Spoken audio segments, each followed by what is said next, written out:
অনেকে বলে মেয়ে খুব শান্ত, মেয়েরা খুব শান্ত হয়। এইটা হচ্ছে শান্ত হওয়ার নমুনা, এইটা হচ্ছে শান্ত হওয়ার নমুনা। ওই মুখটা দেখি। ও ওইদিকে সোজা পেরোতে হবে। আচ্ছা আচ্ছা, এইখানে কিভাবে ঢোকা যায় তার টিপস আর কি। এইদিকে সোজা পেরোতে হবে। অস্মির বাবা হলো আর একজন মানুষ। ওই যে ওখানে কোথায় কল আছে, সেই কলে কেউ জল নিয়েছে, দিয়ে জলের ট্যাপটা বন্ধ করেনি। উনি এখন যাচ্ছেন জলের ট্যাপটা বন্ধ করতে। সত্যি একখানা মানুষ পাইয়াছি আমি, একখানা মানুষ পাইয়াছি, বুঝলি? তুই আর আমি একখানা মানুষ পাইয়াছি। ওই বসে থাক, থাক ওই তুই বসে থাক।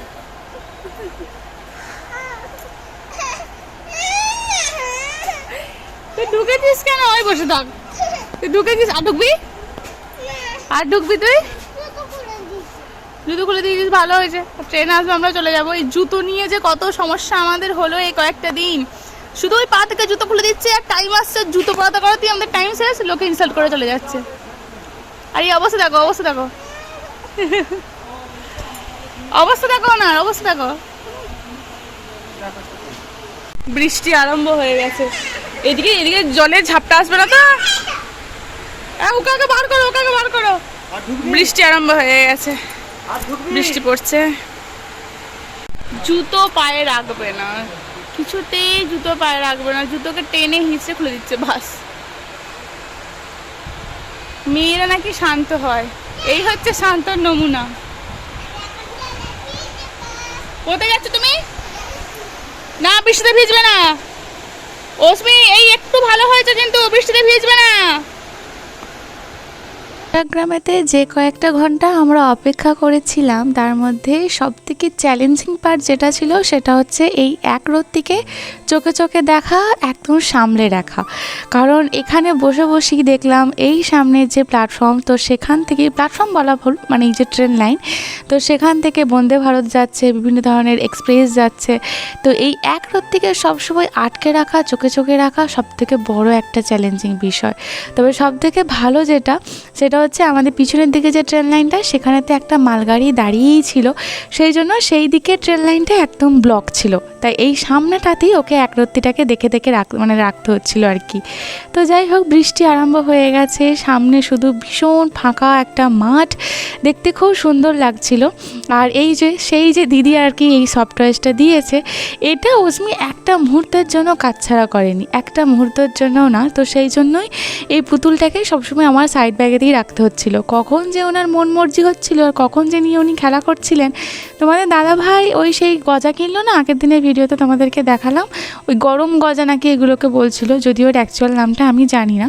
তো সেই গজাগুলি আর কি আমরা এখন বসে বসে খাচ্ছিলাম, কারণ ভীষণ খিদে পেয়ে গেছিলো। কারণ আমরা 10:30-10টার দিকে আর কি খেয়েছিলাম, খাওয়া দাওয়া করি আর কি আমরা বেরিয়েছি। আর এখন অনেক বেজে গেছে, প্রায় ধরো 4টে, 4:30, আর তারও বেশি বেজে গেছে, 5টার দিক বেজে গেছে। তো তারপর থেকে সেরকমভাবে ভারী খাবার কিছু পেটে পড়েনি, টুকটাক ট্রেনের খাবার, এই কোথায় কি বলে, ওই যে বলে না ছোলা চাট, সিদ্ধ চাট, কোথায় পাঁপড়, কোথায় এমনি এমনি যে সমস্ত খাবারগুলো হয় টুকিটাকি, তো সেই সমস্ত খাবারগুলোই খাচ্ছিল। তো সেইগুলো আর কতটুকু আর পেটে ভর থাকে বলো। তাই তোমাদের দাদাভাই বললো এখানেতে মুশাগ্রামেতে নাকি খুব সুন্দর কচুরি বিক্রি হয়, কচুরি আর ঘুগনি, স্পেশাল ঘুগনি বিক্রি হয়, তো সেটা নাকি খাবে। কিন্তু ব্যাড লাক, বিকালবেলার দিকে নাকি কচুরি ভাজা হয় না, তো সেটা আর সে খেতে পারেনি। যদিও অন্য কিছু রোল এটা ওটা পরে খেয়েছিল, কিন্তু সেটাও একটুখানি পরে। কারণ তোমাদের দাদাভাইকে আমি বললাম তুমি যেও না, এই একরত্তিকেই এত কিছু ব্যাগ ট্যাগ নিয়ে আমি ওকে সামলে রাখতে পারবো না। কারণ প্রচুর ও ছটফট করছিল, এই প্ল্যাটফর্ম থেকে ওই প্ল্যাটফর্ম, মানে এদিক ওদিক দৌড়াদৌড়ি করছিল। আবার যে ফাঁকা সামনের যে একটা মানে একটু ভালো করে দেখো, খেলার মাঠ টাইপের রয়েছে, ওই যে দূরের গাছগুলো তার ঠিক বাঁ দিকে, তো সেখানেতে অনেকগুলো মানে ছেলে আর কি খেলছিল, ওই যারা আর কি আর্মি ফোর্স এই সমস্ত কিছুর আর কি প্রিপারেশন করছে, তারা কেউ ভলিবল খেলছিল, কেউ দৌড়াচ্ছিল, কেউ এক্সারসাইজ করছিল। এই মহারানী সেখানে যাবে, তুমি জানো তোমাদের দাদাভাইকে সেখানে পর্যন্ত ওকে কোলে করে নিয়ে যেতে হয়েছিল এই ট্রেন লাইনগুলো টপকে। মানে কী যে করেছে এই কয়েকটা ঘন্টা, সে শুধুমাত্র আমরাই জানি। ওনার এখন ইচ্ছা হয়েছে প্ল্যাটফর্মে তো উনি এইভাবে বসবেন, তাই তোমাদের দাদাভাই এইভাবে পেপার পেতে দিল, সেই পেপার পেতে পেতে উনি এখন বসে রয়েছেন, খেলা করবেন। যদিও আমি প্রথমটা না করছিলাম, কিন্তু তোমরা তো জানোই মহারানী বলেছে, আর মহারানীর বাবা মহারাজ আর কি উনি শুনবেন না, এটা কখনো হতে পারে কি? তো এইভাবেই আর কি বসিয়ে দিয়েছে। আর কি বলতো, কলকাতাতে এত সুন্দর মানে বলতে চাইছি এত খোলামেলা প্রাকৃতিক পরিবেশ পেয়েছিও, কিন্তু এইভাবে তো খোলামেলা পাইনি। মানে ম্যাক্সিমাম সময়টা বা যতটুকু সময় আর কি আমরা বাইরে ঘুরছিলাম, ঠিক আছে, তো তবুও এখানে যেও না ওখানে যেও না এই সমস্ত কিছু করছিলাম, এখানেও করছি, কিন্তু তা সত্ত্বেও এটা একটা বেশ ফাঁকা জায়গা পেয়েছে, হাওয়া দিচ্ছে চারিদিকে, ঠান্ডা ঠান্ডা ওয়েদার, পুরো একটা সামনে খোলা মাঠ পরিবেশ, ও যেটা আর কি ছোটোবেলা থেকে দেখে অভ্যস্ত, বড় হয়ে এসেছে দেখে, তো সেটা পেয়েছে। তাই এখন ওর খুশি পায় কে, তাই আর কি এদিক ওদিক ছুটে বেড়াচ্ছে, এই সমস্ত কিছু করছে। আর এই যে হাতে ফ্যান, পাশে জুতো আর হাতে পুতুল, তো এই নিয়ে আর কি দুটো ঝুঁটি বেঁধে প্ল্যাটফর্মেতে বসে রয়েছে। আর পাশ দিয়ে আর কি এরকম মালগাড়ি, ট্রেন এই সমস্ত কিছু যাচ্ছে।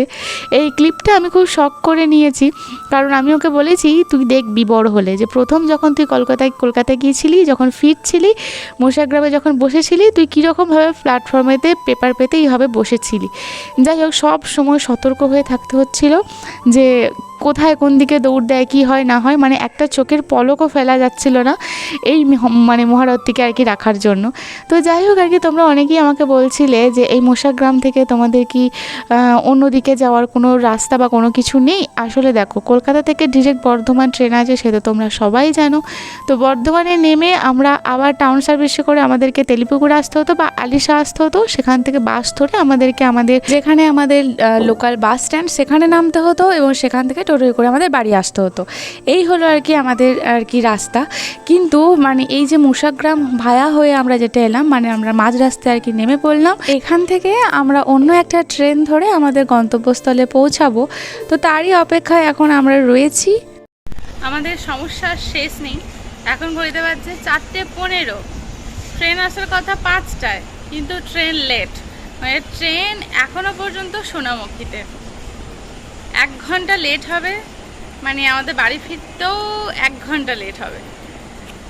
মানে এখান থেকে নাকি ট্রেন ছাড়বে 6টায়, এখানে 5:30 এরকম সময় আর কি ট্রেন ছাড়ার কথা, তাও কনফার্ম নয়। কী হবে জানি না, কতক্ষণ এখানে বসে থাকতে হবে তাও জানি না। তার মাঝখানে দৌড়ি এদিক ওদিক তো লেগেই আছে। সেই দিদি কিন্ডার জয় দিয়েছিল, একটা তখন খেয়েছিল, আবার এই একটা এখন মোশাগ্রামে বসে বসে খাচ্ছে। কতক্ষণ বসে থাকতে হবে জানি না। সব থেকে বেশি কষ্টের হচ্ছে এটাকে সামলানো।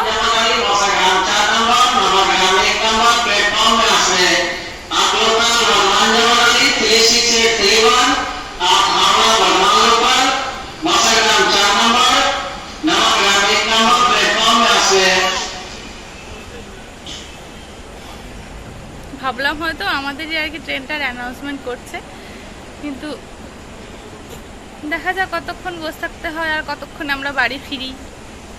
এতক্ষণ অপেক্ষা করার পর তোমাদের দাদাভাই বলছিল এই রবিবারই নাকি এরকম করে। তো যাই হোক, এতক্ষণ অপেক্ষা করার পর ফাইনালি ট্রেনের অ্যানাউন্সমেন্ট হয়েছে, আর আমরা সেখানে যাচ্ছি। আর অশ্মি আবারও ট্রলিটাকে ঠেলতে তার বাবার সাথে আর কি এগিয়ে যাচ্ছে। তোমরা অনেকেই জিজ্ঞাসা করছো যে আমরা মোশাগ্রাম থেকে কোন ট্রেন ধরেছিলাম। আমরা মোশাগ্রাম থেকে ওই যে মোশাগ্রাম বাঁকুড়া পুরুলিয়া যে লোকাল ট্রেনটা আছে, তো সেই ট্রেনটা ধরেই আর কি আমরা এসেছিলাম। মহারানীর আঙুল ধরতে হবে, আমার আঙুল ধরে উনি হাঁটবেন না, ওনারই ছোট্ট আঙুল, যেটা আমি কিভাবে ধরবো বুঝতেই পারছি না, মানে যেখানেই ধরতে যাচ্ছি সেখানেই শেষ হয়ে যাচ্ছে। তো সেই আঙুল ধরে আর কি আমাকে ট্রেনে উঠতে হবে।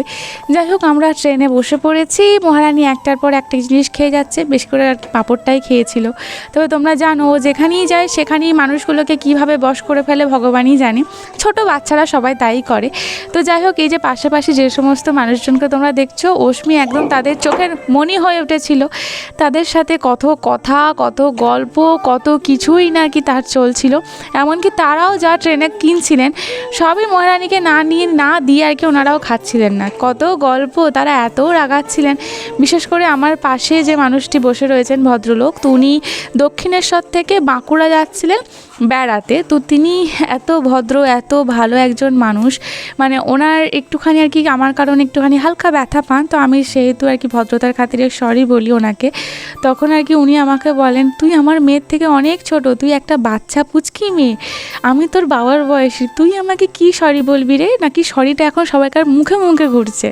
তো যাই হোক, যখন বলে আর কি তুই আমার একদম মেয়ের বয়সী, আমি তোর বাবার মতো, তখন আর কি সত্যি মানে ভালো লেগেছিল। উনি তো আর জানেন না কি ঘটেছে আমার জীবনে কি না, আমিও তাকে কোনো কিছুই বলিনি, তবু আর কি ওনার ভদ্রতা, ওনার কথাবার্তা আমাকে খুব মানে মনে করিয়ে দিয়েছে, মনে রাখবো আর কি ওই মানুষটাকে আমি সারা জীবন। আসলে মানুষটার মুখটা হয়তো আমি ভুলে যাব বা মানুষটাকে হয়তো আমি ভুলে যাব, কিন্তু মানুষের এই ব্যবহারটা আমি ভুলবো না।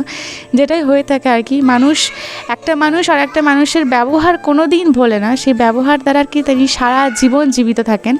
তো উনি হয়তো আবার চলে যাবেন কোথাও, ওনার সাথে আমার হয়তো কোনো দিন দেখাও হবে না আর, কিন্তু ওনার ব্যবহারটা আমার মনে গেঁথে গেছে।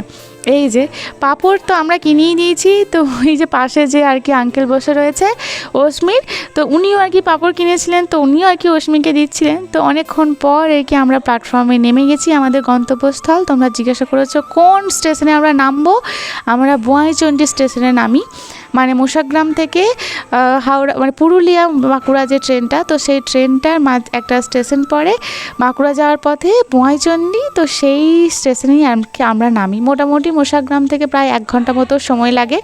তারপর সেখান থেকে অ্যাজ ইউজুয়াল বাসে করে এলেও ওই একই জিনিস, টোটোয় করে আর কি আমাদেরকে বাড়ি ফিরতে হয়। দেখো গোধূলি কত সুন্দর, আকাশটা লাল হয়ে গেছে, যেহেতু গ্রীষ্মকাল তো তাই অনেকটা ঘড়ির কাঁটা বেজে গেলেও এরকম লাগছে। বাড়ি আমরা খুব ভালোভাবেই পৌঁছে গিয়েছিলাম সেই দিন সন্ধ্যের দিকে। ওই বাড়ি ফিরতে ফিরতে আমাদের মোটামুটি বেজে গিয়েছিলো প্রায় 7:45, 7:30, 7:45 মতো বেজে গিয়েছিলো। তবে খুব সুন্দরভাবে আর কি বাড়ি পৌঁছে গিয়েছিলাম। তারপর ভিডিও কন্টিনিউ করতে পারিনি বাড়ি ফিরে, কারণ প্রচণ্ড টায়ার্ড হয়ে গিয়েছিলাম। অস্মিও প্রচুর টায়ার্ড হয়ে গিয়েছিলো, আর মানে এতটা পরিমাণে আর কি উৎপাত শুরু করেছিল অস্মি, জানি যে ওকে সামলাতে সামলাতে ও আর ঘুমিয়ে গিয়েছিল, ওকে ঘুম পাড়িয়ে দিয়েছিলাম, আর ওকে ঘুম পাড়াতে গিয়ে আমি ঘুমিয়ে গিয়েছিলাম। তারপরে আবার রাত্রে অস্মি সারা রাত কোনো কিছু খায়নি, কারণ একদম পুরো ঘুমিয়ে কাদা। আর আমি ওকে ওঠাইনি বিশেষ করে, কারণ ও উঠলে আর খাবেও না, আর সে কান্নাকাটি করবে। তার থেকে ভাবলাম ঘুমটা খুব জরুরি, কারণ সেই দুপুর 11টা 10-15 থেকে বেরিয়েছিলাম, এতটা রাস্তা বাইরে মানে জার্নি করে এলাম। আমাদের তো অভ্যাস নেই, অস্মিরও অভ্যাস নেই, আমারও অভ্যাস নেই, তো সেই জন্য আর কি খুব ক্লান্ত, সেই জন্য ঘুমটা খুব প্রয়োজন ছিল। আবার তোমাদের দাদাভাই আর কি মানে ভোরবেলাতেই বেরিয়ে যাবে, তো সেই জন্য আর কি আরও তাড়াহুড়ো করা, শুয়ে পড়া, এমনি এইরকম আর কি দিনটা কাটলো। তো যাই হোক আর কি দিনটা কাটলো মানে রাতটা কাটলো আর কি বেসিক্যালি বলতে চাইছি। তো আমার এখন মুখটা একটু ফোলা ফোলা লাগবে, কারণ আমি এই জাস্ট ঘুম থেকে উঠলাম, তো সেই জন্য একটু এরকম লাগছে। তো তোমাদের সবার মনে, ম্যাক্সিমাম মানুষের মনে একটাই প্রশ্ন, যে আমি কেন আমার হাজব্যান্ডের সাথে কলকাতাতে থাকছি না। অনেকেই বলেছো যে অস্মির বাবা তো কোয়ার্টার পাবে, তাহলে সেই কোয়ার্টার পাওয়া সত্ত্বেও কেন আমি চলে যাচ্ছি না। যেহেতু আর কি আমার এই বাড়ির ফ্যামিলিটা একটু আমরা সেপারেশনে থাকি, আমরা মামিই থাকি বেসিক্যালি, তো সেহেতু কেন চলে যাচ্ছি না। এবারে দেখো, এই প্রশ্নের উত্তর আমি এর আগেও বহুবার দিয়েছি, তবে অনেকেই তোমরা নতুন আছো যারা এই রিসেন্ট আমার সাথে, আমার ফ্যামিলির সাথে তোমরা জয়েন হয়েছো, আমার পরিবারের অংশ হয়ে উঠেছো, তাদের কাছে বিষয়টা নতুন এবং খুব কৌতূহলের আর কি জায়গা। তো সেই থেকে আর কি আমার মনে হলো আরেকবার তোমাদেরকে ক্লিয়ার করে দেওয়াটা উচিত আমার জন্য আর কি, বা আমার পক্ষ থেকে। তো সেটা হলো যে হ্যাঁ, আমার হাজব্যান্ড গভর্নমেন্ট জব করে এবং সে কলকাতা পুলিশে জব করে, কিন্তু দূর থেকে সর্ষে বাড়িটা না ঘনই লাগে, কাছে গেলে আর কি বোঝা যায়। তোমরা হয়তো অনেকেই জানো এবং জানো না, সেটা হচ্ছে যে আমার শ্বশুরবাড়ির এই যে বাড়িটাতে আমরা এখন থাকি, আমরা বসবাস করি পুরো পরিবার মিলে, আমার শ্বশুর শাশুড়ি, আমি, আমার মেয়ে, আমার হাজব্যান্ড, যে বাড়িটাতে থাকি সেই বাড়িটার বানানোর ক্ষেত্রে মানে ম্যাক্সিমাম যে আর কি ইনভেস্টমেন্ট বলতে পারো সেটা হচ্ছে আমার হাজব্যান্ডের। তো তার জন্য তাকে লোন নিতে হয়, যে লোনটা আমাদের বিয়ের 6 বছর হয়ে গেছে, তারপরেও সেই লোনটা কন্টিনিউ হচ্ছে এখনও। প্রত্যেক মাসে মাসে একটা হিউজ অ্যামাউন্টের টাকা, যে টাকাটা আমাদেরকে ওই লোনটার জন্য আর কি দিতে হয়। তো হোম লোন যেটা আর কি বলে, যেটা তো সেটাই আর কি নিয়েছে। যদিও মানে যখন আর কি বাড়িটা বানায় এবং মানে যখন আর কি লোনটা নেয়, তখন তো সুমনা কোথায়, সুমনার মেয়েই বা কোথায়, অস্মিকাই বা কোথায়, তখন তো আমাদের কোনো অস্তিত্ব নেই ওনাদের জীবনে। আমরা তখন আর কি আমাদের টিকিটাও আর কি তারা জানে না। তো তো তখন আর কি যে বাড়িটা তাদের মানে অশ্মির বাবা আর কি বাড়িটা বানিয়েছিল এত কিছু করে, লোন টোন করে, এই করে ওই করে, তো আরও অনেক কিছু করে, তো সেগুলো তার পরিবারের জন্যই তখন বানিয়েছিল বলাটা ভালো। যদিও এখন তারা এই মুহূর্তে অস্বীকার করতে চায় যে যা হয় আর কি, যে তাদের কথা অনুযায়ী যে যে পুরো অ্যামাউন্টের লোনটা নিয়েছিল তার কিছু অ্যামাউন্ট নাকি বাড়ি বানাতে নেওয়া মানে খরচ হয়েছে, আর তার ম্যাক্সিমাম অ্যামাউন্টটা নাকি আমরা মানে এই যে আমার বিয়ের পর ঘুরেছি বা বিয়ের আগে ঘুরেছি, তো সেই পারপাসে নাকি অশ্মির বাবা খরচা করেছে। যাই হোক আর কি, মানুষের মুখের কথায় তো কিছু হয় না, পেপারস কথা বলে। তো অশ্মির বাবা যেখান থেকে লোন নিয়েছে সেখানে কাগজপত্র সব কিছুই রয়েছে, তো যে কেউ চাইলে অশ্মির বাবা দেখিয়ে দিতেই পারে বা যে কি পারপাসে আর কি লোনটা নেওয়া হয়েছে। তো ওনারা একটা কথা আর কি ইউজ করেন, মানে যারা আর কি কথাটা বলেন বা যারা অস্বীকার করেন যে এত হিউজ অ্যামাউন্টের টাকাটা সেটা কি পারপাসে ইউজ হয়েছে, সেই একটা ওয়ার্ড তো আমি নিজের মুখে বলতে পারবো না। তো ওনারা বলেন আর কি, মানে আমার হাজব্যান্ডের ফ্যামিলি তারা আর কি বলেন যে এই জন্য আর কি এতগুলো টাকা আর কি খরচ হয়েছে। তো যাই হোক আর কি, তো কিন্তু আসল কথা যেটা হলো সেটা হচ্ছে এটাই যে একটা হিউজ অ্যামাউন্ট এখনও পর্যন্ত তার লোন আমাদেরকে শোধ করতে হচ্ছে। তো সেহেতু এই মুহূর্তে সেই জন্য আমাদের মানে এই বাড়ি ছেড়ে কোথাও যাওয়াটা অসম্ভব ব্যাপার, কারণ বাড়ি ছেড়ে চলে গেলেই তো আর হবে না, এক্সপেন্সিভ আছে, মানে অশ্মির খরচা আছে, আমাদের একটা ফ্যামিলি চলবে তার খরচা আছে, অশ্মির এডুকেশন আছে, আমাদের অসুখ বিসুখ আছে, মানে সমস্ত কিছু। তার কারণ তোমরা জানো এখানেও যদিও আমাদেরকে জলটাও পর্যন্ত কিনে খেতে হয়, বাইরে গিয়েও সেটা কিনে খেতে হবে, সেটা সবাই জানে, আমিও জানি। কিন্তু কলকাতার মতো জায়গা বা বাড়ির বাইরে যে খরচাটা হবে সেটা অনেকটা হিউজ হবে। এখানে গ্রামে হয়তো আমি 2 টাকা কি 5 টাকা দিয়ে একটা একটারি শাক কিনে নিতে পারি, কিন্তু বাইরেতে সেটা হবে না। তো এই সমস্ত কিছু আর কি করে, কারণ যতদিন না এই লোনটা শোধ হবে আর কি, লোনটা যতদিন না কি আমাদের মাথা থেকে যাবে ততদিন কোনো কিছুই পসিবল না। কার না ইচ্ছা করে বলো যে তার হাজব্যান্ডের সাথে থাকবে, তার একটা বাচ্চা মেয়ে, সেই মেয়েটা তার বাবা মা দুজনকেই পাবে, একটা হাসি খুশি পরিবার হবে। এখানে অশ্মি আর আমি মন মারা হয়ে থাকি, যদিও অশ্মি বাইরে বাইরে বাচ্চাদের সাথে খেলে বেড়ায়, তবুও ঘরের মধ্যে শুধু সবসময় ম্যাক্সিমাম সময় মাকেই দেখে, মাকেই পায়। তো ও মাঝে মাঝে একটুখানি মানে খিটখিটে টাইপের হয়ে যায়, তারপরে আমিও সংসার সামলাতে সামলাতে আমিও একটুখানি আর কি বাচ্চাটার উপর খিটখিটে হয়ে যায়। তো এই আর কি ব্যাপার, কার না ভালো লাগবে বলো। আর অশ্মি কি তোমরা জানো তার বাবা মানে বাবা ছাড়া আর কোনো কিছু বোঝে না, বাবা ছাড়া কোনো কিছু চায় না, কিন্তু কিছু করার নেই, এই মুহূর্তে আমাদের কারোরই কোনো কিছু করার নেই। আর কোয়ার্টার পেতে পারে, পাবেও, কিন্তু তোমাদের দাদা ভাই হচ্ছে একটা আস্ত বোকা একজন মানুষ। সে সবসময় মানে বিয়ের আগে থেকেও এবং বিয়ের পরেও আমাকে একটা কথাই বলেছিল যে আমি যেহেতু এই পরিবারের একমাত্র ছেলে সন্তান, তো সেহেতু আমার বাবা মাকে তো আমাকেই দেখতে হবে, তো আমাকেই দেখতে হবে, আর আমার যে ওয়াইফ হবে তাকে দেখতে হবে। তো সেহেতু আমি যদি কোয়ার্টারে চলে যাই তাহলে আমার বাবা মাকে কে দেখবে। তাই বিয়ের আগেও আমাকে সে একটা কথা বলেছিল যে যতই আমি পুলিশে গভর্নমেন্টে জব করি না কেন আমি কোয়ার্টারে কোনোদিনই যাব না, এখানেই আমি থাকবো। মানে সে বলে করেই আমাকে বিয়ে করেছিল, আমার ফ্যামিলিকে বলে বই বিয়ে মানে বলা মানে এই সমস্ত কিছু বলেই বিয়ে করেছিল যে যেহেতু আমি পরিবারের একটা সন্তান আমার বাবা মাকে দেখতে হবে, তাই আমরা বাড়ির বাইরে কোথাও যাব না বা কোয়ার্টারে কোথাও যাব না। তো এই আর কি চিন্তা ভাবনা করে আর কি সে কোয়ার্টারের জন্য কোনো অ্যাপ্লাই করেনি। তো এবারে হলো যে কোয়ার্টার আজকে যদি ধরো অ্যাপ্লাই করে, সেই কোয়ার্টারে মানে আজকে বললে কালকে আর কি কোয়ার্টার পাওয়া যায় না, যারা কোয়ার্টারে থাকো তোমরা জানো বছর কেটে যায়, অনেকগুলো বছর কেটে যায়, কারণ এত ইজি না ব্যাপারটা।